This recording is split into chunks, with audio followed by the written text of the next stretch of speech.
I've been testing foldable phones for years now, and honestly, it still blows my mind that Samsung's Flip series has reached a point where the next one is the Flip 8, 8 generations deep. Meanwhile, Apple still hasn't even shown us a foldable iPhone. So yeah, Samsung's basically speedrunning the entire flip phone category. The Flip 7 was already a big moment. Samsung finally fixed a bunch of things people had been asking for forever. The bigger cover screen, better battery, smoother software. And after Motorola started stealing the spotlight with those Razr phones, the Flip 7 felt like Samsung reminding everyone, hey, we still run this game. But now that the hype is settled, the question is what Samsung does next. And that's where things start to get interesting because the Flip 8 already sounds like it's getting a couple of upgrades that could push the entire series into a new era. The big thing people are talking about is the design. Apparently, Samsung wants the Flip 8 to follow the direction of the Fold 7, meaning slimmer, lighter, cleaner. There's this tip that Samsung's trying to make it at least 10% thinner than the Flip 7, which is actually a pretty big deal for a foldable.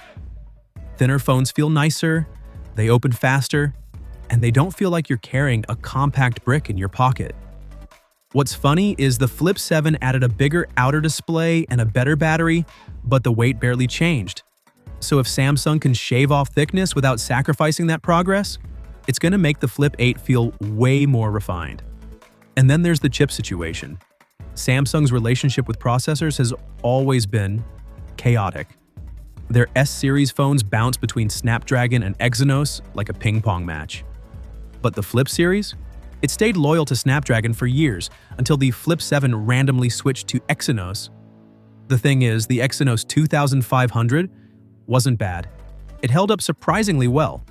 But now Samsung seems to be U-turning again, going back to Qualcomm, only with a twist that could actually make this the most powerful flip yet. There's a report in South Korea claiming Samsung has helped manufacture a special Snapdragon 8 Elite Gen 5 for Galaxy, built on Samsung's super efficient 2nm process. If that's true, the Flip 8 might end up with a version of Qualcomm's flagship chip that's actually better than the one in phones like the OnePlus 15. More power, better efficiency, and hopefully a lot more freedom to use the cover display without relying on weird workarounds or third-party hacks. So yeah, the Flip 8 is shaping up to be a pretty exciting upgrade. Thinner build, more power, smarter software. It's early, but if Samsung plays this right, this could be the phone that really pushes flip phones into their next phase. But that's just what we know so far. What do you think Samsung absolutely needs to get right with the Flip 8? Drop your take in the comments. I always love hearing what you guys think. Thanks for watching, and I'll catch you in the next one.